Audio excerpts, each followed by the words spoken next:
Woohoo! Sagittarius! Mystic GLoLady here. How are you today? Oh, my color looks so horrible. I think I better flip it around.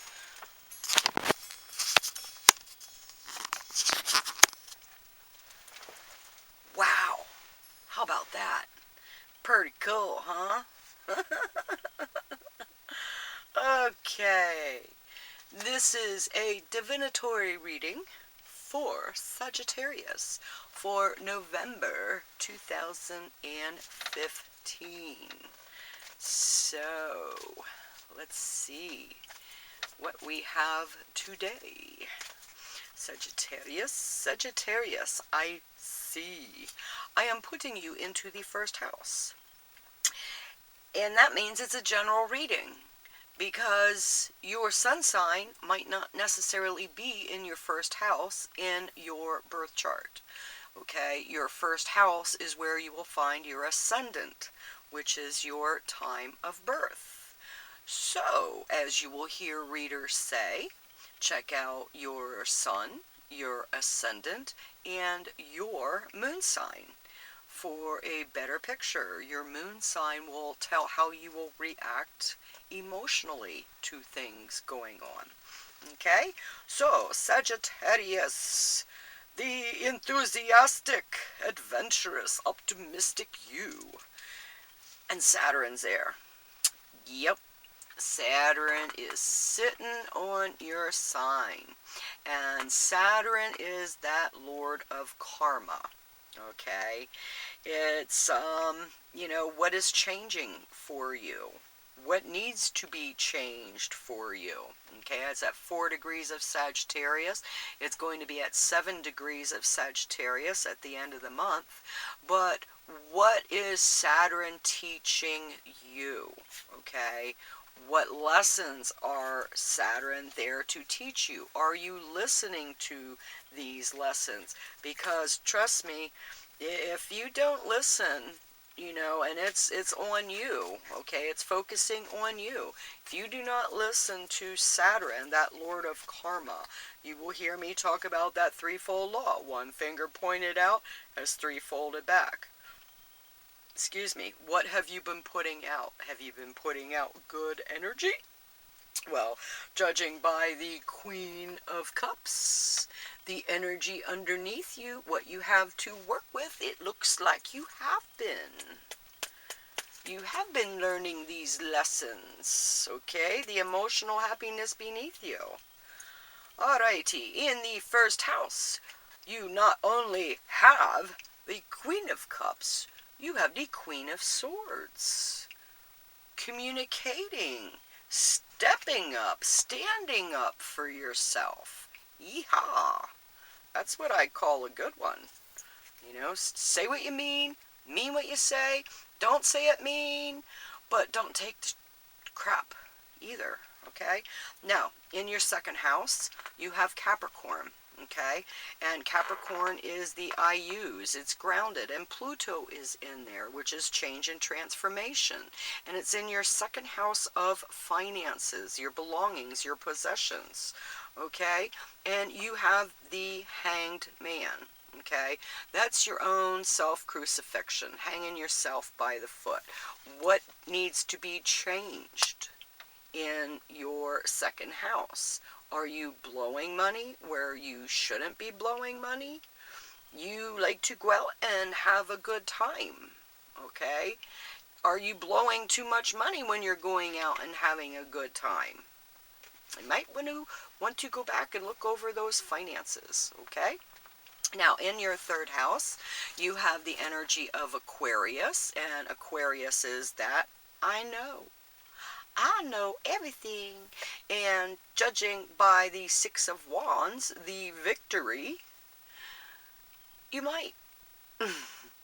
And that's communications, okay? Communicating and short distance travel. And in Aquarius, it's loving people. It's loving everybody. And Sagittarius, that's you, Yeah, you are fun loving. You like to go out and have a good time, and it really doesn't matter who it is.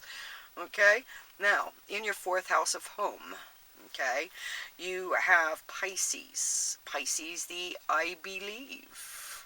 What is in your home? You have Neptune there. Are you believing everything that people tell you in your home? Now, you have the Princess of Wands. Okay, what's working? What's working in your home? Because you have Neptune in there. And Neptune is retrograde until the 19th, and it will go direct. It's still in 7 degrees, whether it's retrograde or direct the whole month.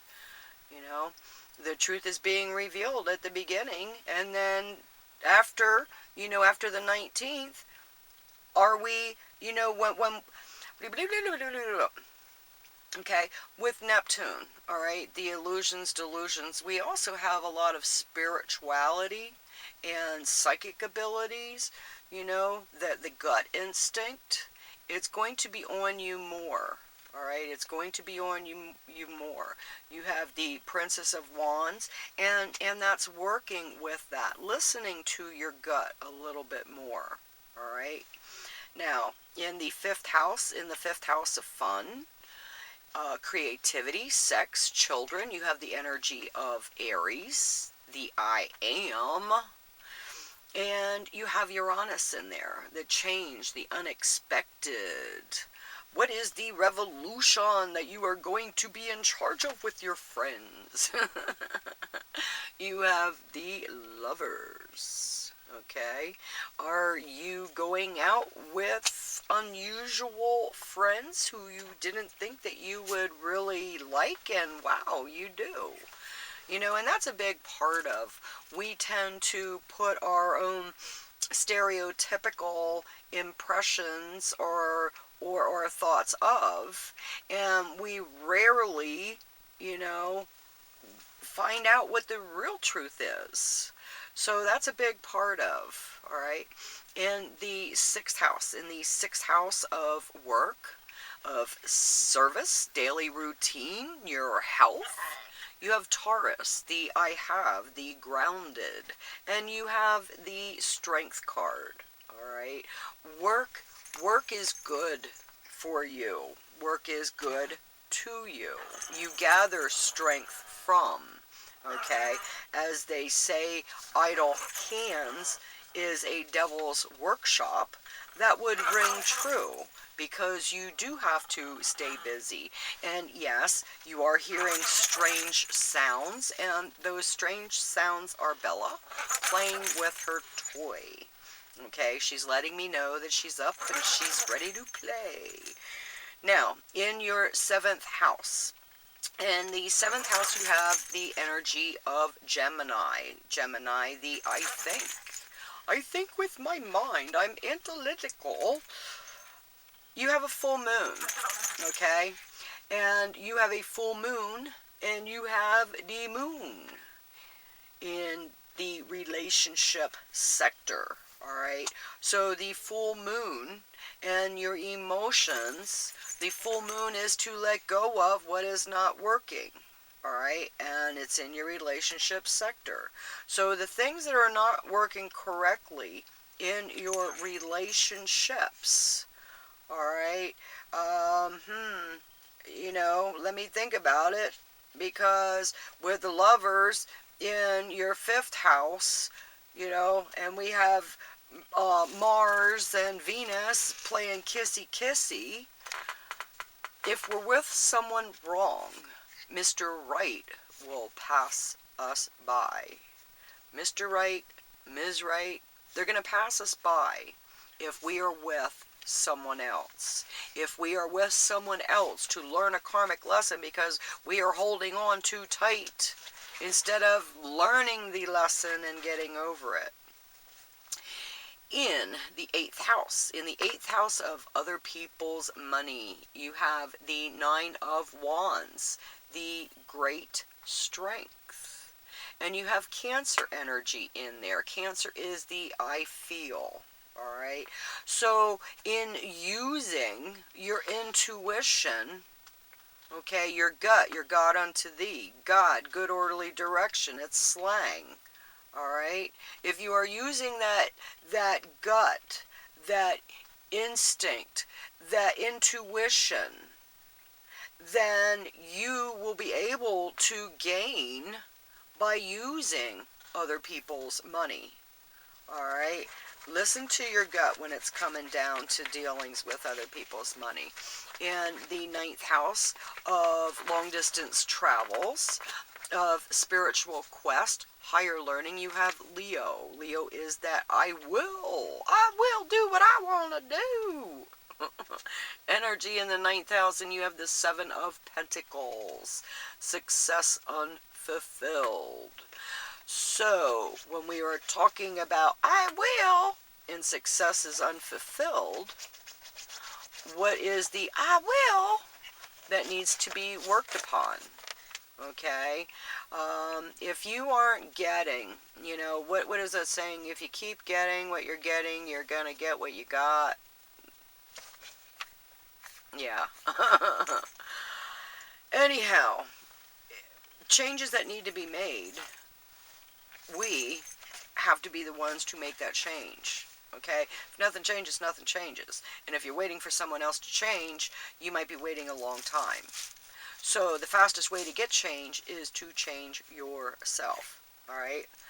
Now, I was talking about that Venus and Mars, and it's in your 10th house, and that is your career house.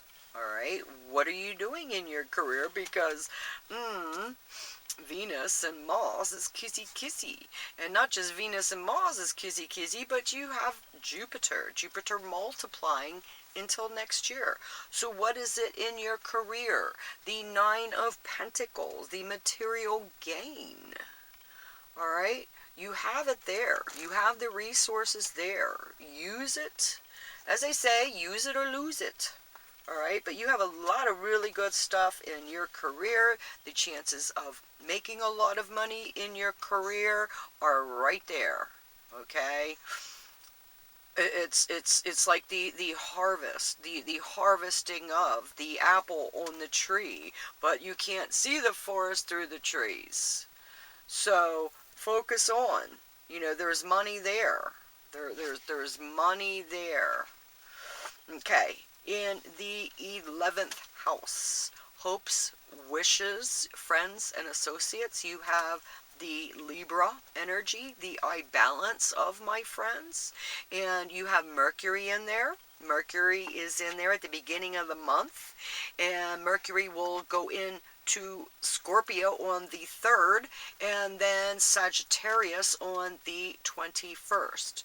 So, that means that you have your Libra, and then you have Scorpio, and then you have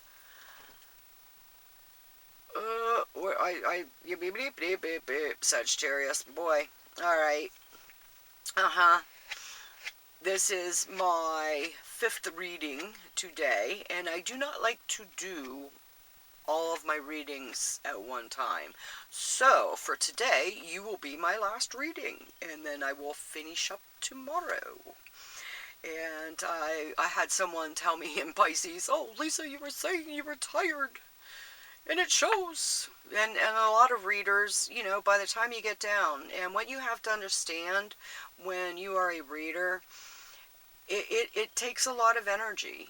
And if you read all day long, by the end of the day, you literally feel as if you just worked out physically. You are very tired. It's draining when you channel energy. You know, when okay, I can say all right, when I do what I do, I enjoy what I do, but I do channel energy, and it is draining. So that's why you'll hear, you know, by the end, it's like we get tired.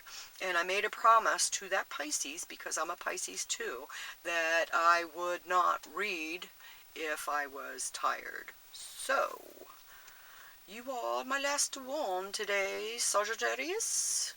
In your 11th house, that Libra, the Mercury. Remember, Mercury's going to be zooming on because it was sitting there for a while in retrograde. But now it's zooming. So, you have the Prince of Swords, the communications, okay? And you have Mercury in there getting that balance, okay? What is the balance that you need with communication regarding your friends? And there again, not just your friends, but your hopes and wishes. So, are you communicating your dreams out there? What kind of dreams are you communicating? You know, hello, Bella. Did you want to come and say hi too? I only have one more card to go. Yeah. Alrighty. Now, to end up, we are in the 12th house. The 12th house is hidden enemies, secrets, jails, institutions. You have the energy of Scorpio in there. And Scorpio is that deep, dark secret, you know, doesn't really say what's going on. And it's in your 12th house, and that's your closet. All right, and your sun is shining on your closet, and not just the sun, but you have a new moon on the 11th in the 12th house, and you have the death card. All right, so when you're looking at that, and let's see, it's focusing on, and it's really focusing on and putting an end to your closet. Excuse me. What are those skeletons in your closet? It's time to get rid of them. You know, they aren't fitting you anymore. They aren't the right color for you. They aren't the right size. So get rid of it. You know, if it's not serving you, then it's taking away from. And what good is it if it's taking away from? Now, what I'm seeing in your cards, you know, it's get rid of the skeletons in your closet, okay? What are you going to, when I was talking about the ninth house of higher learning, of long distance travels, it's like, are you putting a cap on your dreams? Are you putting a cap on your hopes and wishes? And with that hangman in there, you know, it's like, don't be going out and blowing all kinds of money and then kicking your butt over it. It's not, you know, just don't go blow, you know. And those of you who are looking to put money into a place to study, or you want to go on a long distance trip and it costs you how much money, well, be careful of putting money, you know, in places that are on shaky grounds. All right. I mean, don't just blow it just to blow it. You know, it. Sagittarius is such a higher learned, and with the higher learning and the success unfulfilled in there, it's there's I'm feeling a drain. I'm feeling a drain, and you're part of it. Okay, so when you know, identify the problem. You know, the only way we can solve a problem is to identify it. And you know, the skeletons in your closet is a number one, and not blowing money where, you know, on foolish things is number two. And number three is have a freaking good month, because you're gonna. You know, even in spite of yourself, things are going to be good. All right? So don't keep focusing on what's not working. Start focusing on what is good and what you do have. All right? And as I said, get rid of those skeletons out of the closet, and you're going to be feeling a whole lot better. Okay? Sag? All right. I will see you. Love you. Bye.